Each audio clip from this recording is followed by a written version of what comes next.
Hello, my name is Arsena Sarankulov. I'm an artist currently working in the video game industry. In this course, I will show you my full process for creating a character. I use the same pipeline for my own personal work as well as the commercial work. The characters shown in this course might look a bit complex, but the techniques themselves are not very complicated, and they can be applied for props, characters, weapons, and all sorts of ornamental stuff. I hope that 2D artists who want to try out digital sculpting and 3D artists who want to expand their skills in this type of work would find it useful.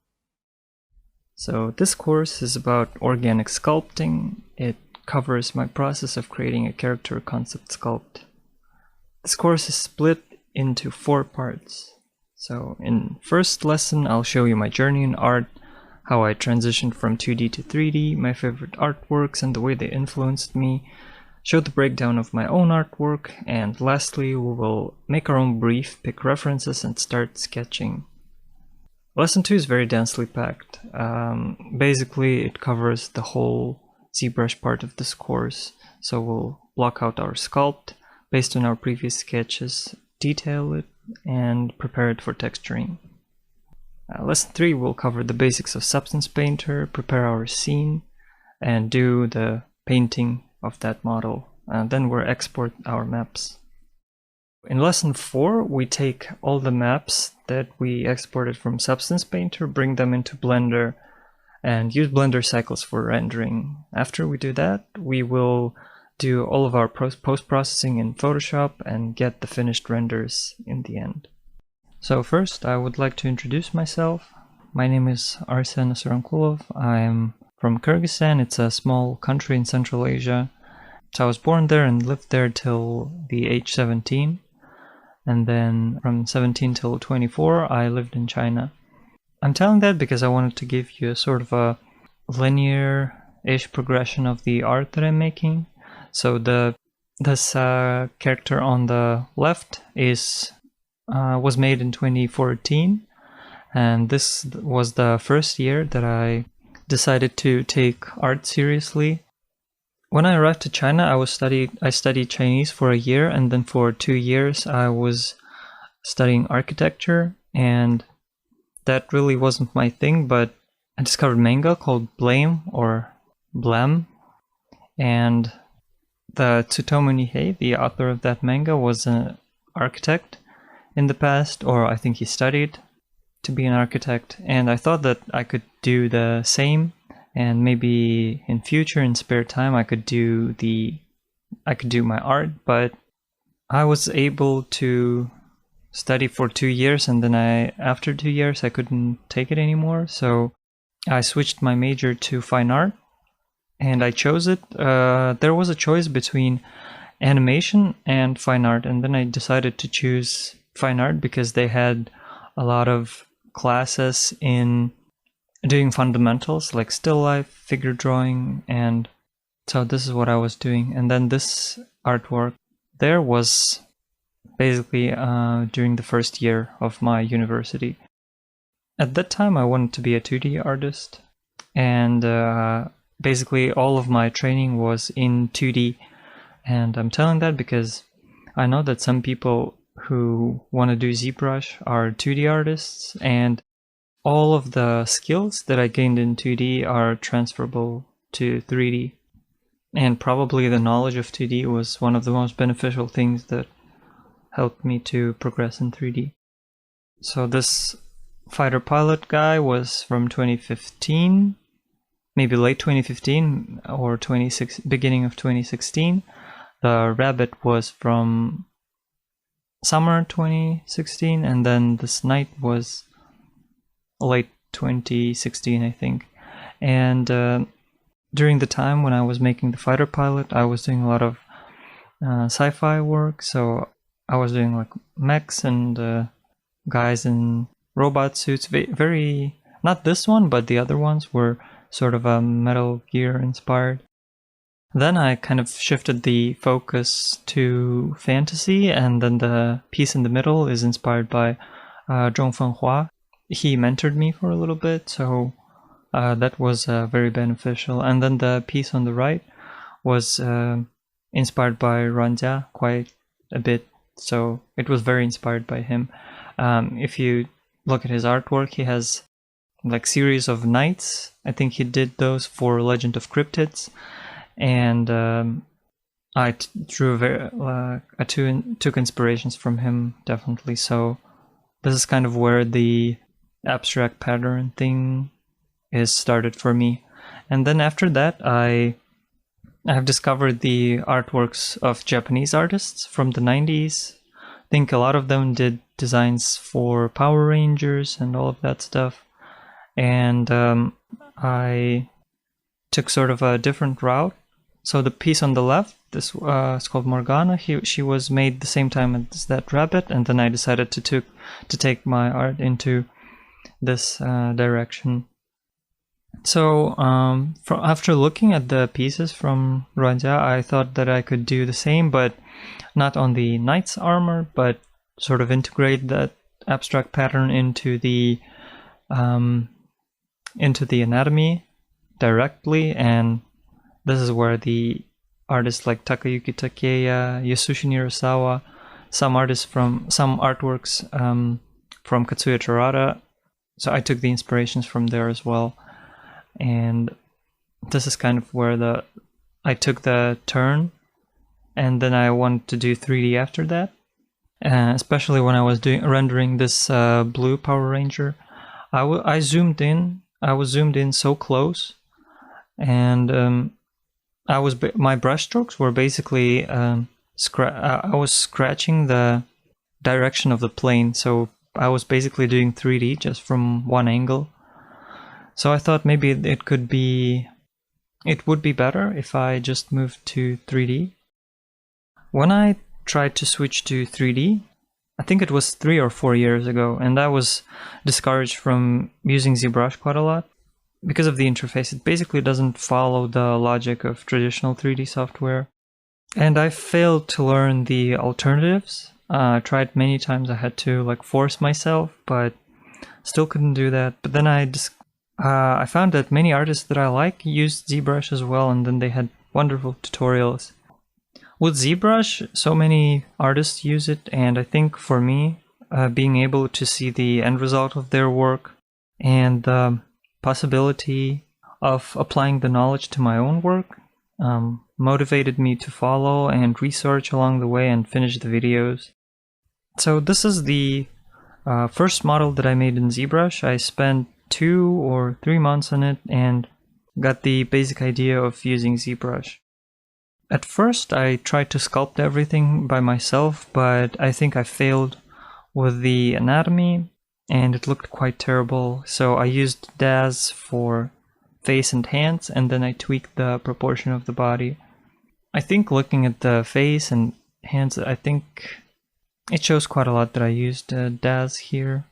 But weirdly enough, that beheaded creature on the bottom, the serpent, the anatomy there was quite okay. I guess I had a sort of a block when I tried to do something beautiful. It turned out to be ugly. That's why I had to replace it with DAZ, but then when I was sculpting the serpent, it looked quite well. And this artwork is heavily inspired by Alfred Gilbert, and even the design of the helmet, kind of sort of an Easter egg to his work. And here are some examples of my recent work. So this is Siren, Dreamer, and Mother.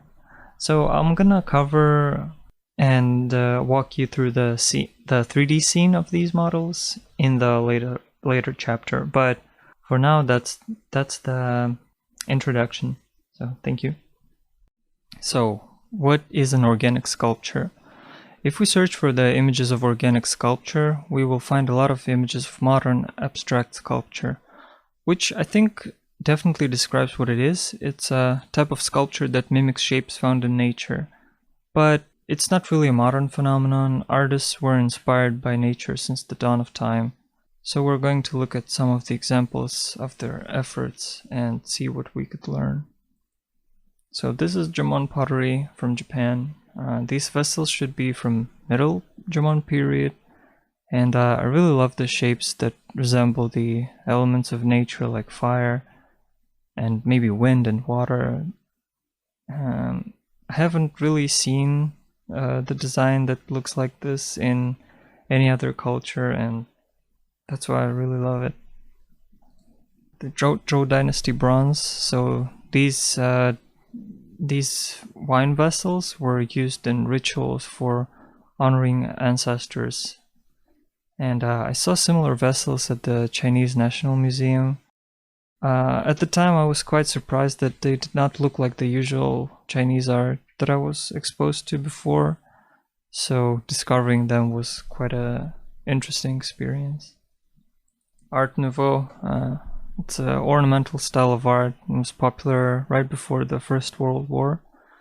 As artists, I think we're more often exposed to paintings, drawings, and jewelry of that period, but it was used in decorative art and architecture a lot as well. So, as you saw from the previous examples, artists of the past applied their wonderful designs not only to objects of significant symbolic meaning, but to the most mundane ones as well, like these doorknobs and clock.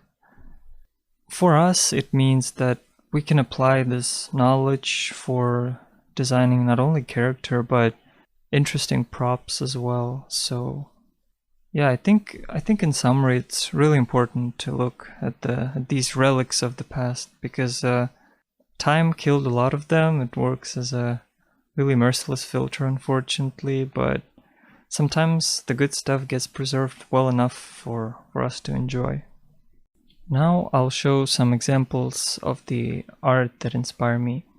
Some of the artists mentioned here attract me because of the mood of their art and their ability to combine the human form with organic or mechanical elements to get unique results. H.R. Giger himself, the man who made creatures not only scary but really beautiful in their own way. Takayuki Takeya, he's probably my favorite artist. He puts a lot of elements from Japanese culture into his designs, and as you can see, both of these creatures have Jomon patterns in them.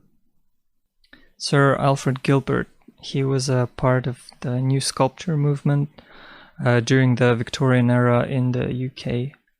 Both of these pieces have patterns inspired by sea creatures, and my favorite thing about his work is they look so modern more than 100 years later, and yeah, it's really beautiful art. Günther von Hagens, he's not an artist, he's an anatomist. He created plastination technique of preserving bodies. Since I built a lot of my designs around the anatomy, looking at his stuff helps me to see the anatomy in a totally different light.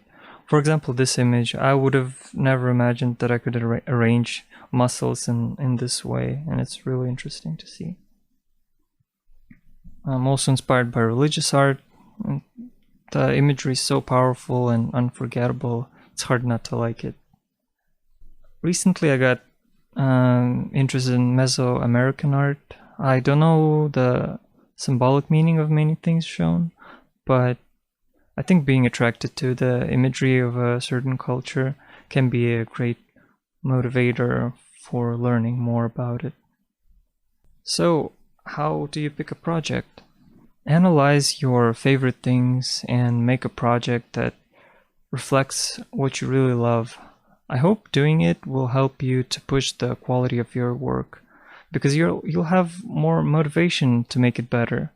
Or maybe you want to go a different route. Maybe you could make a project targeted at a specific studio, but put your own interesting spin on it. Maybe add some elements of your own culture to the existing designs, something like that. Obviously, every approach has its drawbacks. The stuff I love is not very widely used, so in the past it was very hard for me to find suitable jobs, but it also gave me extra pressure to work on my craft, and hopefully doing something really personal would help you to push yourself as well. This piece is called Mother. It's about Gaia caring for her blind child human. So this is the ZBrush file. The model is symmetrical. and the hands and arms are posed early on. I wanted to do that because I wanted to see the interaction between the hands and the body of this little guy. So at first, only these two things are posed, and the rest of the model is symmetrical and in a neutral pose. It's done for more comfortable texturing. Later, I repose this model, and then I put all of my textures on top of the posed model. So this is the Substance Painter file. And I'm gonna show you my material setup. It's fairly simple. So this is the diffuse material from ZBrush, and I added levels, added lighter areas, and put back the edge wear from Iron Old material. Added golden statue material, and I deleted everything else except corrosion. Added more dirt. Added brass material, changed the base color, and just painted it in selected areas. So I would have this bit of variety. And added these darker areas. I painted them on normal layer just to get this breakup. And it would look a little more natural with it. And the rest of the model was done in the same way. It's a fairly simple method. I just used these standard materials, smart materials. I tweak the mask on each of those. So this grunge mount, wear level, wear contrast, to get the look that I want, and yeah. And for them not to look like a standard smart material. So after this, I export all of my textures, and I go back to ZBrush, I pose it, and I export the pose model into Blender, do all the texture, import all the textures from Substance Painter into Blender with this node setup. The good thing about Blender is you can click on this Principled BDSF, press Ctrl-Shift-T, and then just select all of your textures, and it's going to connect it for you. So it's going to connect this diffuse map into base color, specular, metallic, roughness. It's all done by Blender. I didn't do anything here. And it really speeds up your workflow because you don't have to connect it one by one.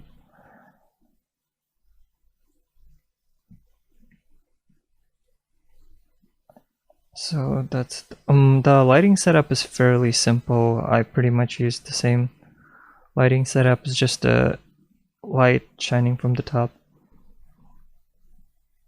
What I do as well is I use this color management from Blender because I want to cut out all of this diffuse lighting. So I just put it on RRT and get these deep shadows. You can experiment with the different looks here. Oh, that looks cool.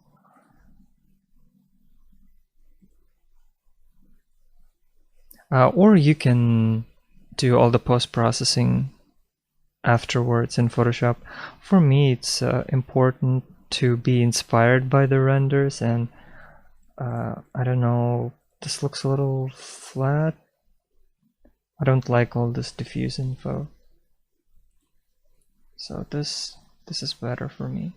And later in Photoshop, I just add bloom, sharpen it a little bit, and that's it. The next piece is called Dreamer. It's about a child who's being devoured by his dreams.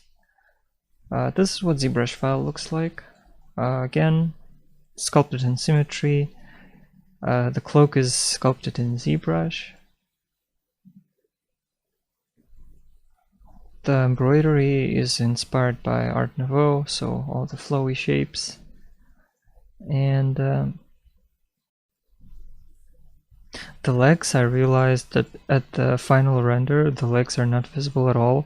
So I did not want to waste all the effort, so I reused the same legs on the next project. It's called Siren, so I stretched them, changed them a little bit, and yeah, those are the same legs. So this is the post version that I'm gonna be exporting into Blender, and it has the same file names as the low poly version that I'm gonna be texturing in Substance. So let's look at the Substance Painter file.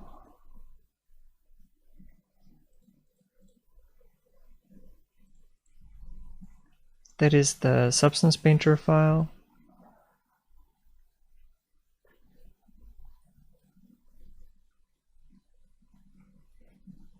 Let's go through the material.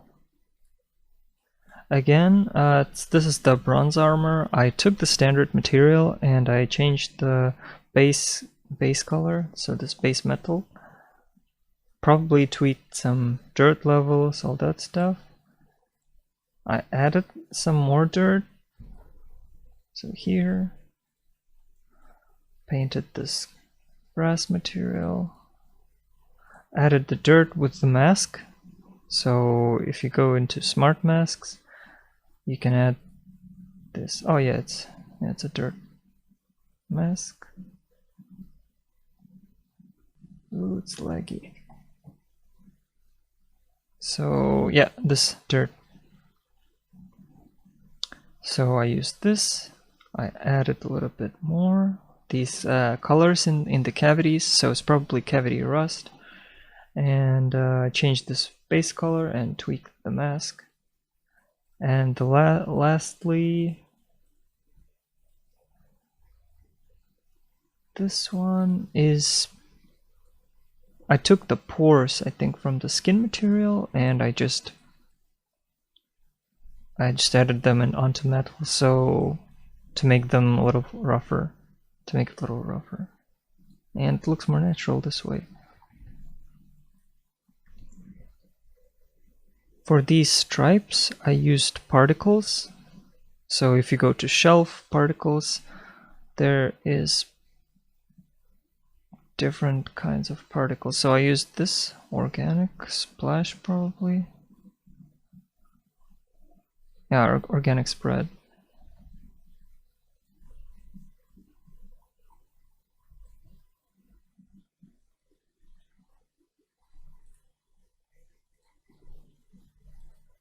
And if you go to here and then click it, you'll see how the particles are going to grow.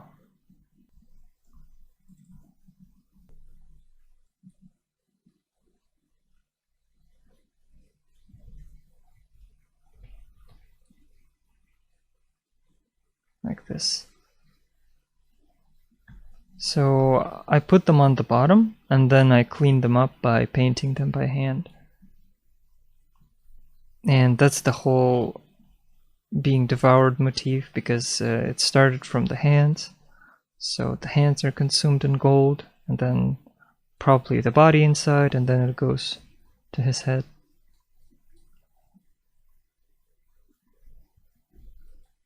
So that's the Substance Painter file. Again, as with the previous project, I export all the textures. I take this version in ZBrush. I import it into Blender. I put all of my lights, different cameras. So this is the lights, one here, one here.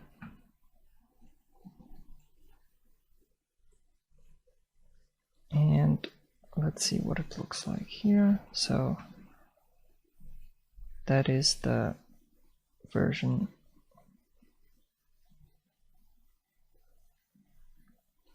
And in Photoshop I add a little bit more bloom and sharpen it, and that's it. As you can see, it's very close to the final version.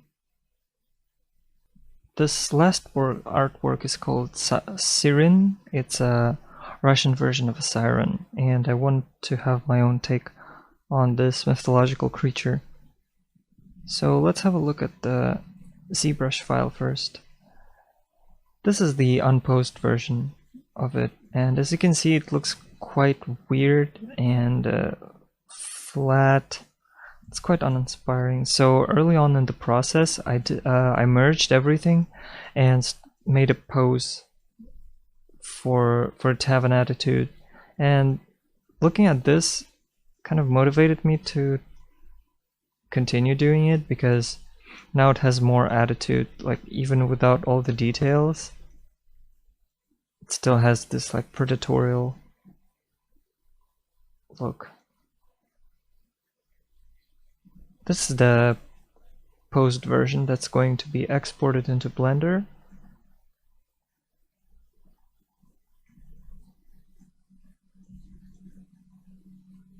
And as you can see, these are the legs from the Dreamer.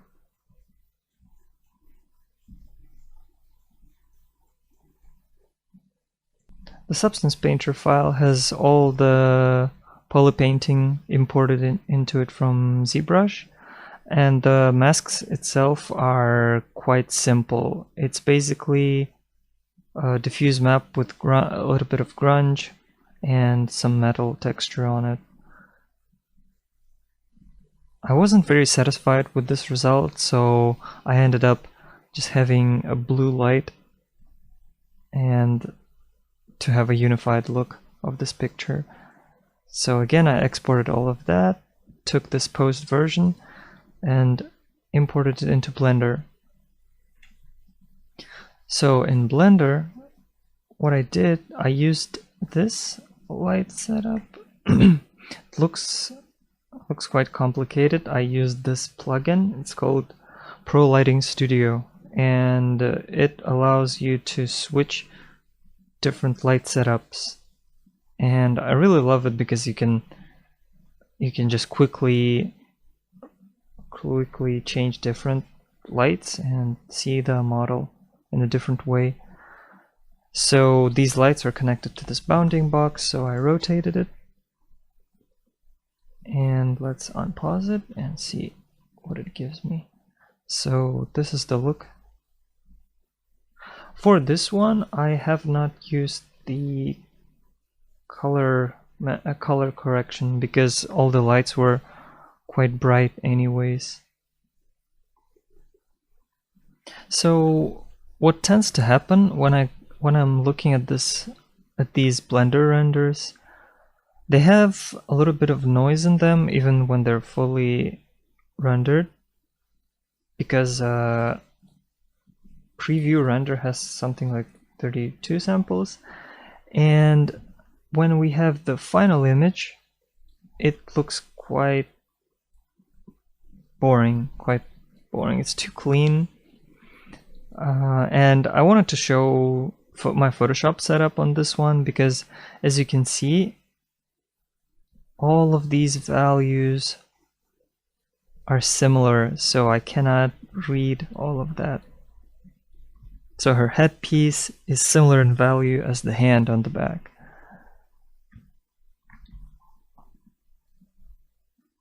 So what I did is I added a little bit of grunge to have this kind of like a visual noise. Added stars, curves helped quite a bit. I brought back the reds on the dreadlocks, darkened the area. For this one I used this blend if option. So basically you put this dark area and then you drag an underlying layer, so the lights from the underlying layer are going to show through. And if you click Alt and then drag this little guy, and it's gonna soften the mask. So I did this. I separated these areas as well, so now they're very readable. I added some bloom, and that's it. This is our brief builder. It looks like it's very has a lot of constraints, but how directly you take it is up to you, and you are free to choose the multiple cultural influences. For example, horror, far future, Mesoamerican creature could be something like Predator. The period that you choose could be a period where the story takes its place. So you could have an adventure story taking place in the near future about the relic that was placed in a tomb by a developed civilization during, I don't know, prehistoric times. And this relic could have, for example, Indonesian influence in its design. Obviously not directly taking its influence, but changing it to make something new. If you choose to do a creature, you could, for example, do a stone gargoyle guarding an ancient tomb. At first, you would establish a design language of the creature and execute it for this lesson. After finishing the course, you could move on to making a tomb with already established visuals. If we look at Alien, how Giger designed it, the creatures and the environment share the same shape language. And if you are a history buff, you can do something less fantastical, using existing culture and imagining the different way it could develop. That's the world building oriented approach. The other approach focuses more on symbolism. I tend to gravitate more towards it. In this approach, we try to tell a story with the design, and the emotional, in my case, the emotional side of the artwork comes first. So I will go this route, and you can go the world builder route. When you decide on a theme of your project, you can start collecting references. I usually sort out the small number of images that fit the project and then collect anything that catches my eye. These are my references. For this project, I categorized them into 3 categories. So attitude, anatomy, shapes, and textures. For the attitude, I like these images and the weird and sinister vibe that they have. These haircuts, I love the simplicity of them and how sculptural they are. Nikolai Fashion's drawings for the face. He describes the forms very well, so it would help me during the sculpting phase, because it's very hard for me to sculpt faces. And Holbein's drawing for the silhouette.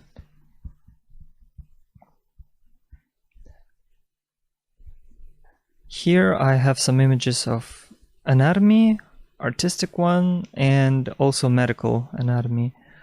I have these images not only to help me with the anatomy of my piece, but also they help me to design stuff, because I tend to design around these muscle lines, the lines that are created by muscles and tendons, and usually when I place them here, the design looks much better.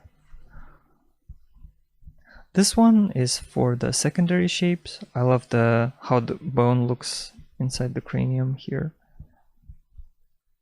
This one I still don't know what I need it for, but this all looks very cool.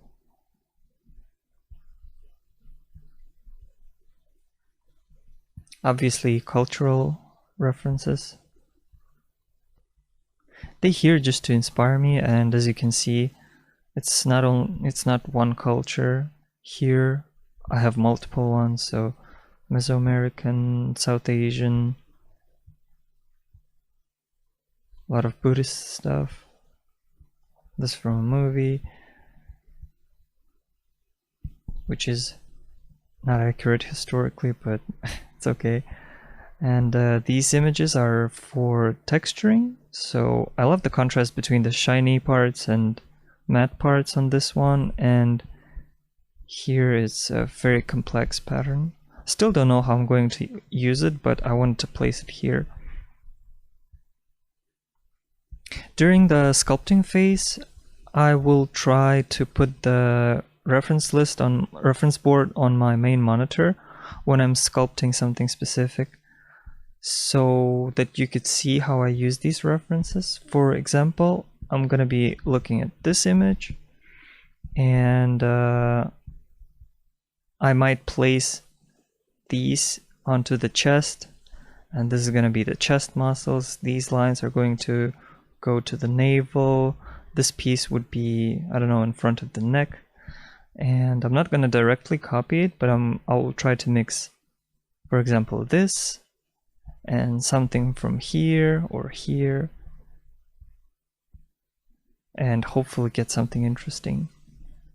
Hey guys, it's Nick with Learn Squared. I want to give you a quick look at one of the new tools we created for Learn Squared before we jump into the next video, which is going to be Arsen giving you your assignment. This is the Brief Builder app. We actually created a tool that will allow you to randomly generate between several different categories, and you can see that the possibilities are huge. This particular set of 5 categories has over 1 million possibilities of outcomes. You can just click this one button here to generate a brief. It's going to give you a randomized choice between all of these things. You can also experiment with this. You can change categories on the fly. You can lock categories and regenerate others. You can even regenerate everything around a locked category. So you can have some fun with this. Clearly, there's a lot of options that you can go through. Of course, you can still use the normal Brief Builder image that Arsen uses if you want to just work from the exact same thing that he's working from. But this is something to take a look at, and it might help to spark that little extra bit of creativity out of your design. So give it a look. It's totally free. You can just go to www.briefbuilder.app. For this mid-lesson homework, you need to come up with your own brief using the Brief Builder tool and collect your own reference board. As for the tips, make sure that the thing that you're going to sculpt is something that you're very passionate about. If you want to focus more on building forms and ornaments, pick something like a weapon or a relic, and this way you won't be slowed down by facial features and anatomy. You can collect the references in a very methodical way, especially if you're making your own version of something that is clearly inspired by the existing culture. For example, you're designing a relic that is found by an adventurer, and then that relic would be inspired, let's say, by Mesopotamian culture. So you would study all of that and then build your own sculpture that it would fit into that world. Or you can do something that is kind of similar to my way. You have your own style and then search for the things that resonate with you in all sorts of different cultures and then base your research this way. When I do rough drawings, sometimes I draw them without the symmetry, and rough drawings fit you when you want to establish a general feel of the character first, and the main purpose of them is to establish the pose rather than have a fully refined design. And the sketches on the left show how my stuff really looks like. I don't show them to others because they're quite ugly and there is too much stuff left for interpretation. The sketch on the right is a bit more refined and suitable for showing to other people.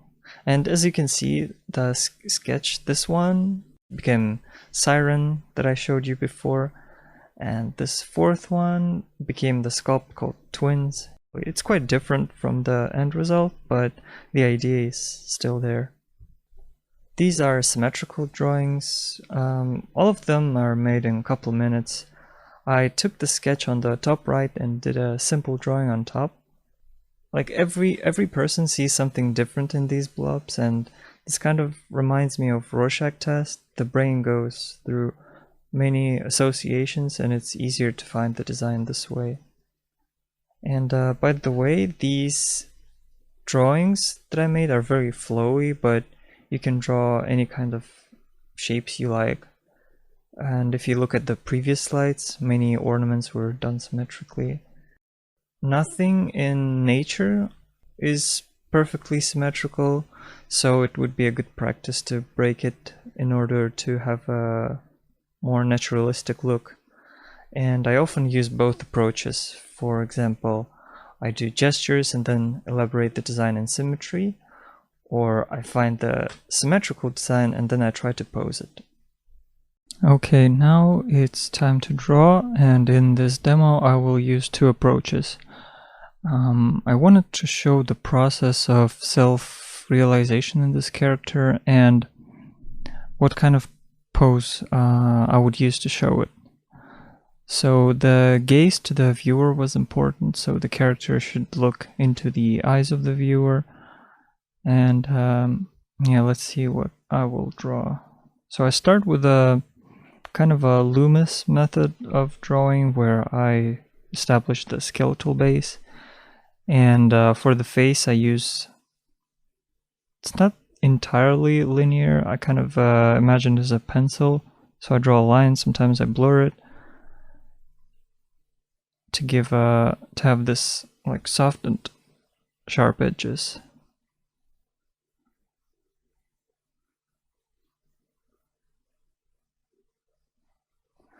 As you can see, the way I use references, I have them on the side, and for this demo I did not hide the reference board so that you can see how I look at the references, and usually I stack them together and look at everything simultaneously, and the moment one thing catches my eye I zoom into it and like basically I break down the references into the basic elements like shapes and lines and colors.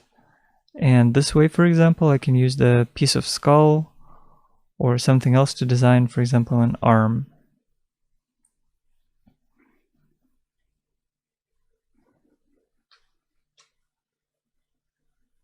So the pose is quite simple. So she's standing there by herself and for us to observe.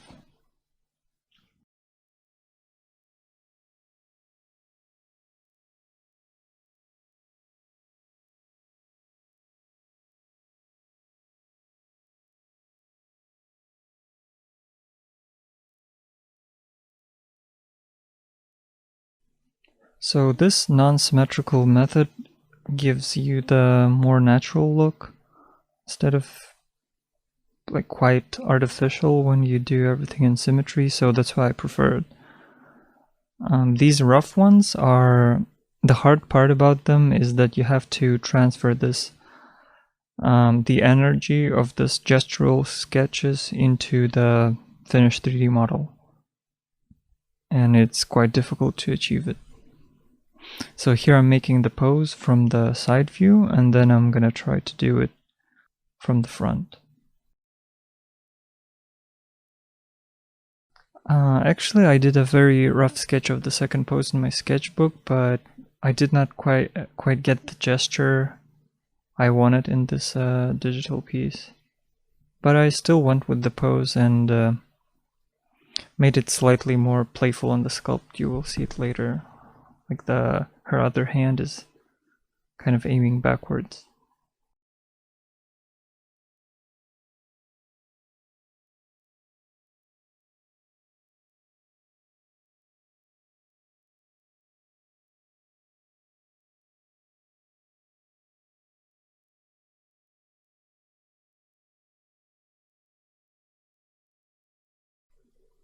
As you can see, when I finish the face, I feel much safer to work on the rest of the body, and the same would be with the sculpt itself, and I will mention it later too. I like this pose because I had the opportunity to add the mask, and it's sort of it's a bit direct when the character just kind of self-revelation and just kind of unveils her face, but it was communicating the idea, and I think it was quite interesting to do. So here I am trying to do it from the front.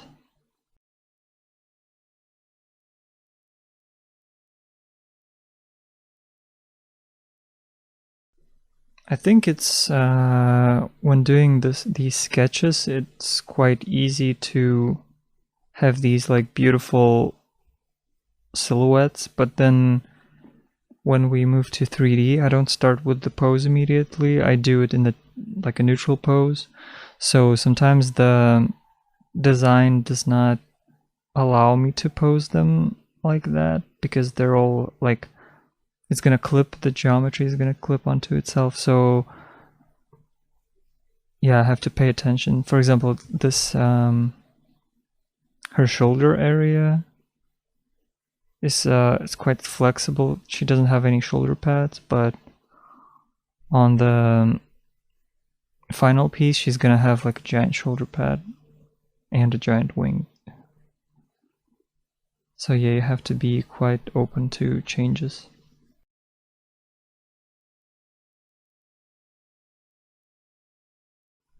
So here I am looking at the anatomy, sort of always asking the questions when looking at it, because the design of the anatomy is perfect and you can actually like just follow the lines created by the muscle and the intersections and just put abstract pattern over it and you will have an interesting design just because how perfect it is.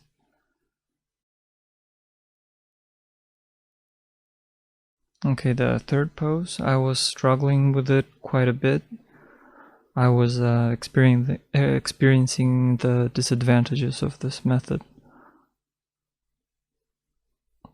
So when I'm trying to come up with fairly abstract shapes of the character, and also I need to put it into a pose, the two modes of thinking kind of collide in my brain. So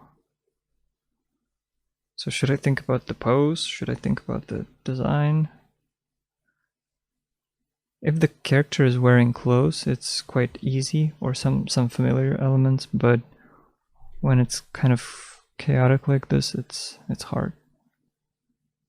So in the end, it was sort of a classic fantasy pose, but some elements of the design were interesting, and it was a good thing that you need to like go there and explore possibilities and choose the ones that you don't like.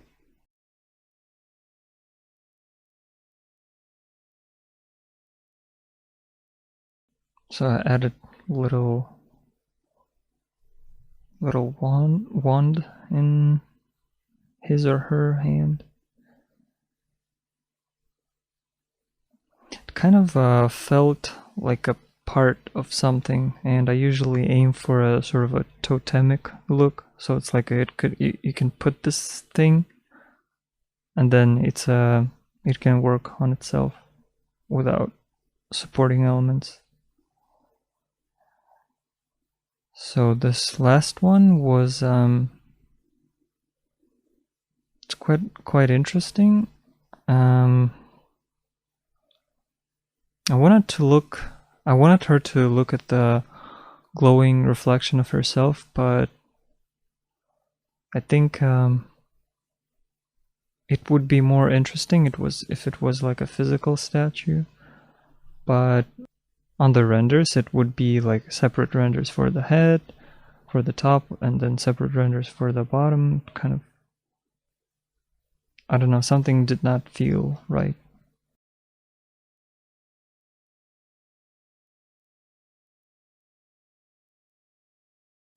So I'm looking at those references, trying to get this, I don't know, like weird, sinister look. Here's what doesn't make sense. At this stage of the sketch, she was supposed to look at her reflection, but then she's looking at us, so I think I'll change that in the later stages. I'm not sure. Nikolai Fashion drawings. I like them quite a lot because they have this perfect simplification. They don't have a lot of details, but you can see the volumes very well. And yeah, those are masterpieces.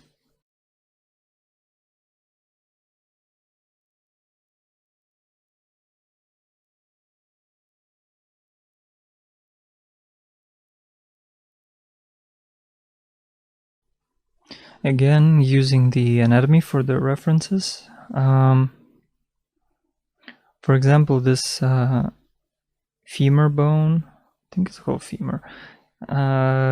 It doesn't have, you don't have to actually draw the pelvis to use this image. Well, in this example, I'm doing it, but you can use this for other parts. Like if you dissect it into lines, there are some interesting designs in there as well. For example, if you separate the pelvis, like pelvic bone, if you cut it in two and then place them on the shoulders, they could be very interesting looking shoulder pads. Okay, here's the symmetrical approach. So again, references, zoomed out, absorbing the information from the multiple images.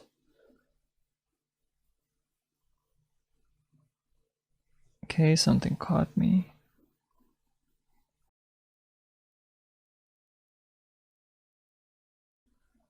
Looking at some Chinese art.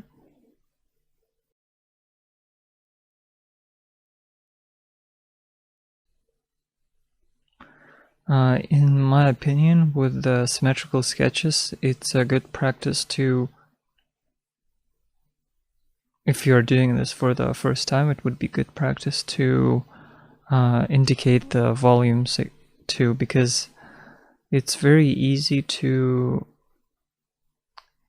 do like a bunch of cryptic lines and make them look good, but sometimes it's very hard to unpack them in 3D.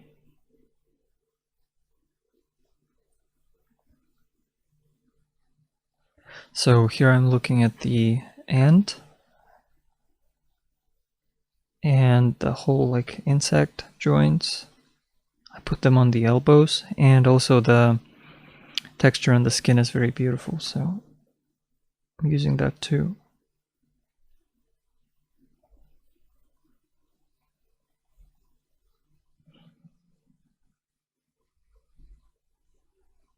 I think one of the reasons that I don't make the face like the same, like as abstract as the body is so strange and alien, but once we see the familiar human face in there, it kind of brings it back.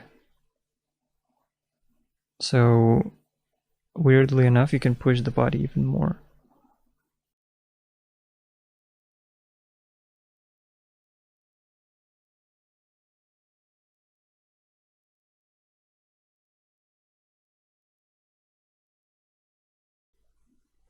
With this one, I tried to get the regal look and taking the inspirations from religious artwork.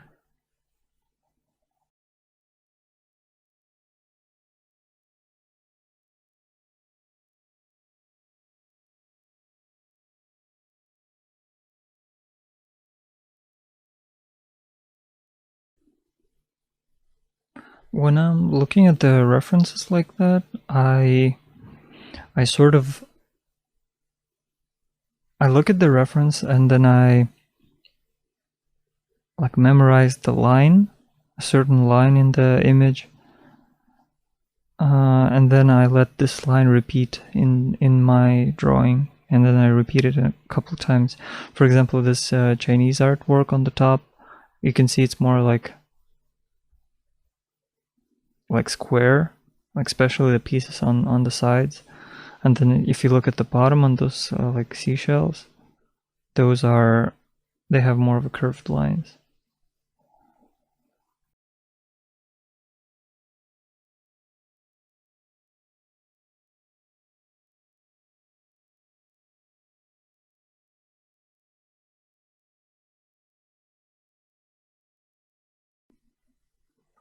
This one I think was a bit different. So this time I started with a relatively precise detailing, and I could try to see where it would lead me to.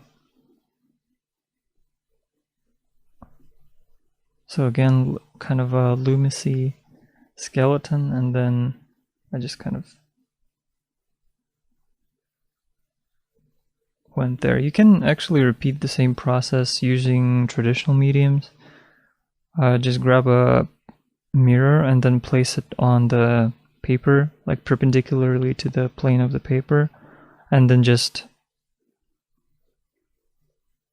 like use a pencil or a pen and draw near the mirror, and then the reflection is going to be the symmetrical.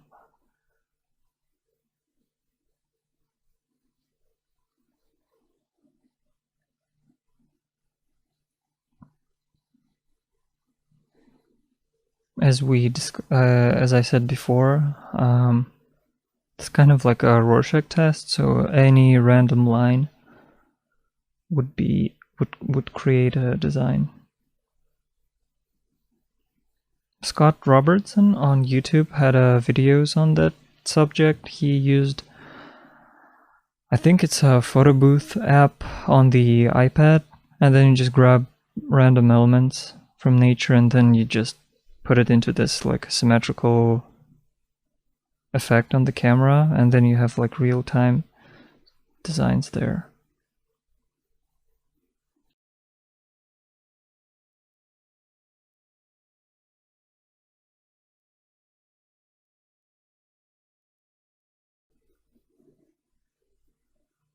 When you will be drawing using this method, you don't have to make like everything kind of like semi-abstract like I do, because my character is basically like a prop with a head attached to it, and like you can have clothes or anything like that.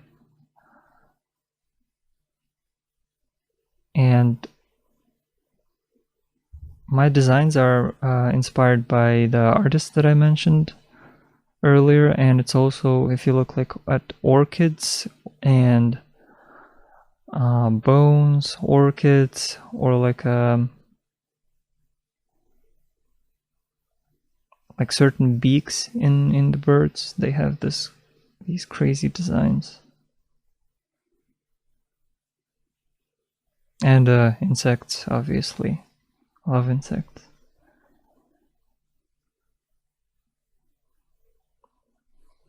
So using these crazy haircuts.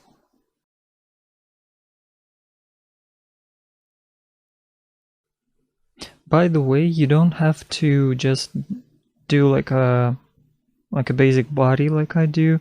You can add floating elements or detached elements. I think until recently I was sort of restricting myself. Like I got into 3D printing, and then so all of my designs were sort of, I was thinking like, can I print that? But like recently I'm trying to just design freely without this restriction. And I think sometimes restrictions give you very interesting designs, sometimes they don't.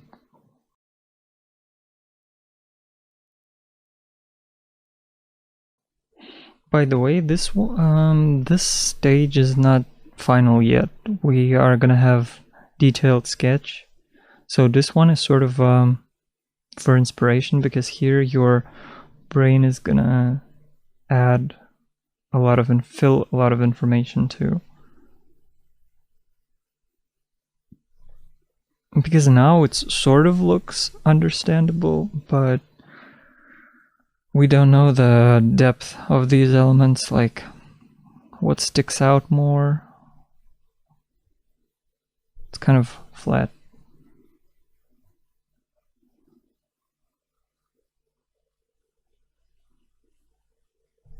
This one is inspired by the flowers, I think, the most. I was drawing a lot of flowers on the side, so it's kind of like shoulders had this. I was thinking about the leaves.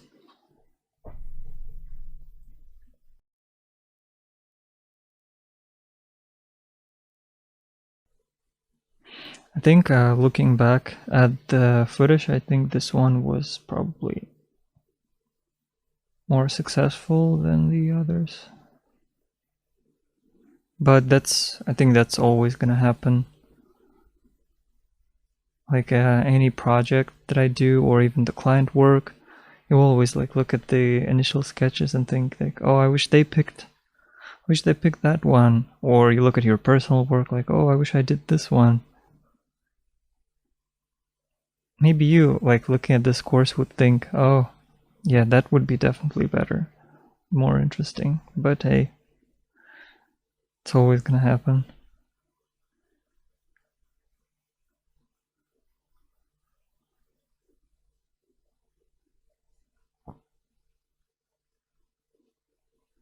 Recently, I'm starting directly in 3D, but for this course, I went back to this process, and I was kind of really pleased how much faster I was when doing it.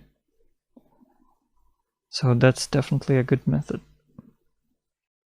Okay, now I'm starting on the detailed version of the sketch, and I combined the two of them. So right now I am trying to think how it would be built in 3D.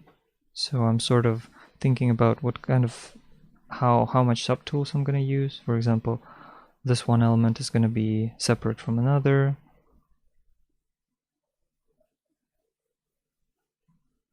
And right now, again, I'm looking at the references, trying to find the shapes that I like.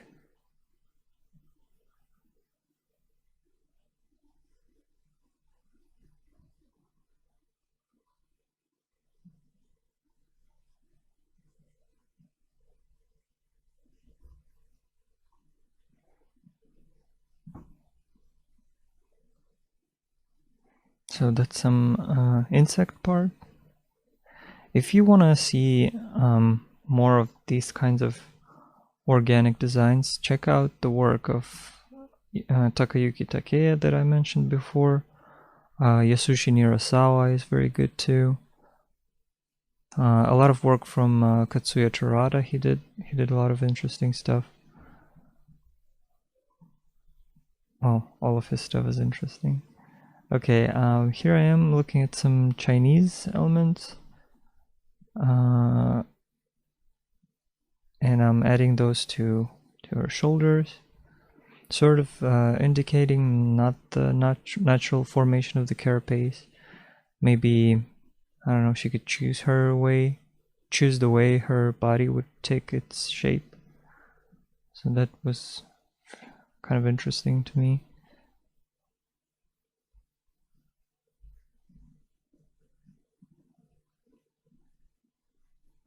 So I'm placing some designs on the area of the joints.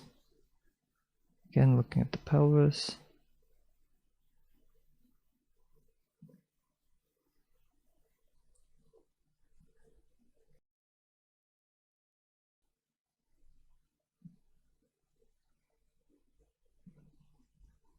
I really think that using this method would be it would fit like everything. Like you could design a hero prop with it.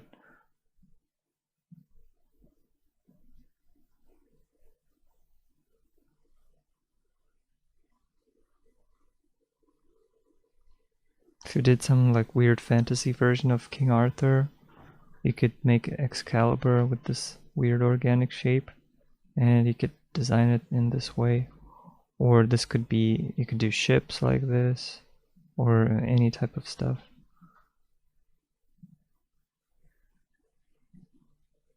And try out symmetry, it's really interesting.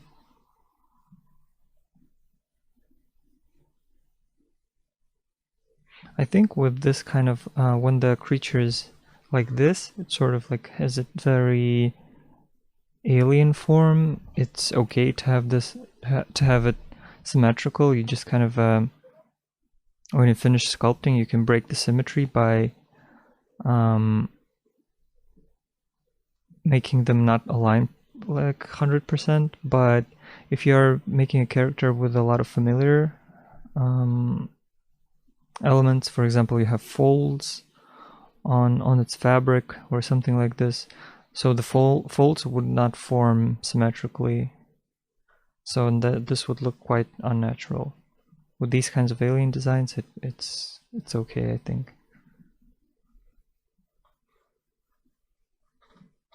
Because the abstract nature of the design is kind of chaotic in itself, and then if I would make it too asymmetrical, it would feel like, I don't know, maybe not very readable. I should definitely experiment with it. Maybe we can do something interesting. Oh yeah, in the end we introduced some, like here I did not do her wing, but on the final renders, if you saw the promo for the course, she has like a big wing in there. So that was the asymmetric element.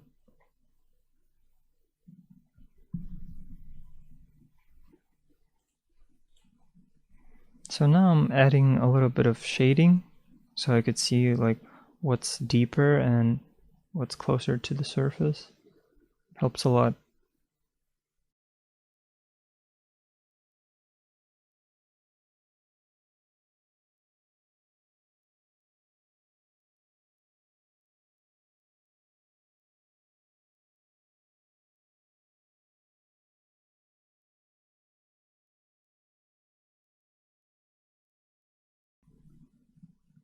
And I still use the references on the left for the anatomy to do this shading, so they helped a lot.